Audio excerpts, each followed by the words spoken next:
Stage पर बैठे अफसर कह रहे थे बोले आवाज कम है।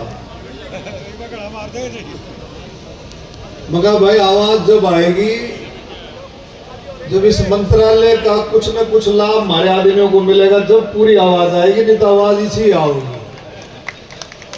ठीक है, आज एक काम और भी हो रहा है। स्टेज पर मैं बैठा हूं, मैंने आंख बंद कर ली, इधर देखूं उधर हाथ उठाने लग रहे, उधर देखूं उधर हाथ उठाने लग। क्यों? मैंने पहले भी कहा, मैं सारे तुम स्टेज पर बैठने के मेरे से भी पहले, क्योंकि आपके आशीर्वाद और सहयोग से हूं मैं स्टेज पर बैठने का। मैं माफी चाहता हूं। ऐसे ऐसे साथी साइडों में खड़े हैं जिनको स्टेज पर होना चाहिए। सरपंच साहब हैं, हमारे काउंसलर हैं, म्युनिसिपल कमेटी के मेंबर हैं, सारे के सारे एक्स सरपंच है, को चेयरमैन है, सारे ऐसे साथी खड़े हैं जिनको सबसे पहले स्टेज पर होना चाहिए। लेकिन आज के लिए माफी है। आगे मैं कहूंगा महकमे के लोगों को जिस भी जिले में करें, कम से कम 150-200 लोगों की स्टेज पर बैठने की जगह जरूर होना चाहिए। हमारे पार्टी के जो कार्यकर्ता हैं, पार्टी के जो जिले के कार्यकारिणी के सदस्य, उनको जरूर स्थान मिलना चाहिए। हमारे पार्षदों को स्थान मिलना चाहिए, एक्स पार्षदों को मिलना चाहिए, सरपंचों को मिलना चाहिए, एक्स सरपंचों को मिलना चाहिए। ये बहुत जरूरी है। आगे आपका पूरा ध्यान रखेंगे। हमारी माताएं बहनें, हमारी महिलाएं, नेत्रियां, उनको भी स्थान मिलना चाहिए। मेरे बुजुर्गों, साथियों, जो आज का ये प्रोग्राम, इसको आपने गहराई से समझा है ये क्या प्रोग्राम है? कितने लोगों बोलते हैं उसको। इस प्रोग्राम को आपने मेरा ख्याल में समझा नहीं है।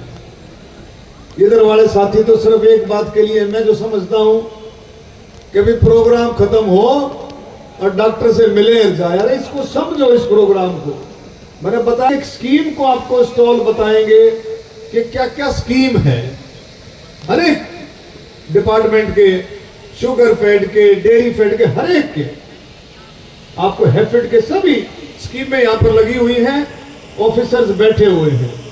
मैं आरसीएस साहब को मैंने कहा है कि स्कीम आज के लिए थी, लेकिन आज और कल दोनों दिन रहेगी। दोनों दिन आप कोई भी आ करके उस बात को चर्चा कर सकता है कि भाई मैं इसका लाभ कैसे ले सकता हूं। लाभ मिलेगा थोड़ी मेहनत करके, थोड़ी सी मेहनत आप करोगे तो आपको अवश्य लाभ मिलेगा। यही सोच माननीय मुख्यमंत्री जी की है, यही सोच प्रधानमंत्री नरेंद्र मोदी जी की, और यही सोच अमित शाह जी की थी कि सहकारिता का विभाग जो है, सहकारिता से समृद्धि, इसका मतलब ये, इससे जुड़ने के बाद आपका जो उठाव होगा वो बात असली निचोड़ है। तो उस चीज को हमें समझना है। वो स्टॉल, कितने स्टॉल लगे हैं? 20 स्टॉल लगे हैं, 20। उस पर जाकर के अगर अभी भीड़ मानते हो, थोड़ी देर बाद आकर के करना। सब साथियों के लिए भोजन की व्यवस्था है। पूरे महकमे ने, ये सबसे पहले हमारी शर्त होती है भाई, प्रोग्राम जब करेंगे, जब भोजन प्रसाद भी होगा, जब प्रोग्राम करेंगे, तो ये भोजन की व्यवस्था आप सब के लिए है। मैं भी भोजन यही करूंगा, चिंता मत करो। और मैं आपसे ये मेरी प्रार्थना है कि 20 के 20 स्टॉलों पर जाकर के उन स्कीमों को समझो और आपको उसका लाभ मिलेगा, ये मेरी इच्छा है। मल्टीपर्पज सोसाइटीज है, उसको रजिस्टर कराना। अभी आपने देखा कि 4 महिलाओं का ग्रुप था। 4 महिलाओं को ग्रुप किस तरह से उसने उन्नति की है। 4, 5, मेरे ख्याल 5, 11 की सोसाइटी है, 11 की जो है सोसाइटी है। और ये प्रोग्राम जो है नेशनल लेवल का 11 का बना रखा प्रोग्राम। तो मैं जोगपाल जी को कहूंगा कि कोई और भी ऐसा प्रोग्राम भी ऐसा बनाए कि सोसाइटी थोड़ी छोटी हो जाए, किसी काम के लिए 5 की हो जाए, कि जिसमें अपने माइंडेड, अपने एक परिवार के भी जोड़ सकते हैं क्या? हाँ देखो ना, 4 का है, हमारे चेयरमैन साहब बता रहे हैं। हाँ, तो सारे आप लोग जुड़ करके आप देखें इसमें कितना बल्क मिल्क चिलिंग प्लांट है, उसमें कितना आपको लाभ हो सकता है। बहुत सारी चीजें ऐसी हैं। वीटा के बूथ खोलने की मैं एक स्कीम हम कोशिश करेंगे कि जिसके पास अपनी ठीक जगह हो, जहां पर अच्छी मार्केटिंग हो सकती हो, वीटा और हैफिड और जितने भी आइटम जो हमारी कोऑपरेटिव सोसाइटी जो बनाती हैं, उनको भी उस स्टॉलों पर रख सकते हैं। उनको बूथों पर रख सकते हैं। ऐसी स्कीम लेकर के आएंगे कि आपको प्राइवेटली अगर किसी के पास जगह है, अच्छी जगह है, वो सर्वे कर करके अगर वो पास होती है तो उसको भी हम वहां पर बूथ दे दें, उसमें आपको ज्यादा परेशानी ना हो। ये भी हम जो है स्कीम जो जल्दी लेकर के आएंगे। मैं सभी डिपार्टमेंट के अफसर साहिबान का और सभी फेड्स के चेयरमैन साहिबान का, जितने भी हमारे कर्मचारी, उन सब का मैं तहे दिल से धन्यवाद करता हूं कि आपने बहुत मेहनत करके इस प्रोग्राम को किया। मैं तहे दिल से आपका आभारी हूं कि आपने जागरूकता अभियान, मैंने रोहतक में मैंने इसकी अनाउंसमेंट की थी। वो क्यों की थी? माननीय मुख्यमंत्री जी से बात हुई कि भी हमारे जो लोग, हमारे तो पूरा हरियाणा है, लेकिन हमारे जो पार्टी के कार्यकर्ता है और जो साथी अपने साथ जुड़े हुए हैं, उनको भी इन स्कीमों के बारे में पता लगे कि भी क्या क्या स्कीमें हैं।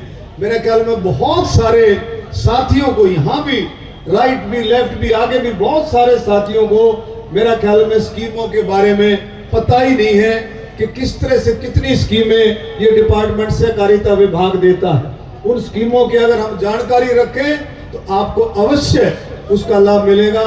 मैं अपनी सुमन मैडम को भी, सुमन बलहारा जी कह रही थी कि बहुत एक्साइटेड थी वो कि भी हमने इतने लोगों को लोन दिया।